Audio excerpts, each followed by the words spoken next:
SALAMO 7:20.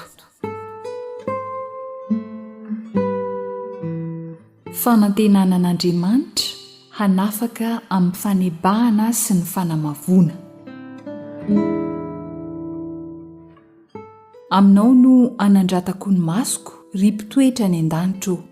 Indro toy ny fijerin'ny ankizy lahy ny tanany tompolahiny, ary toy ny fijerin'ny ankizy vavy ny tanany tompo vaviny, no fijerintsika ny Jehovah Andriamantsika. Maondra-pamindra fony amintsika. Mamindra fo aminay Jehovah o, mamindra fo aminay. Fa tototry ny fanamavona loatra izahay. Eny, tototry ny famingavinga miadana ny fanahinay, sy tototry ny fanamavon'ny mpiavinavina.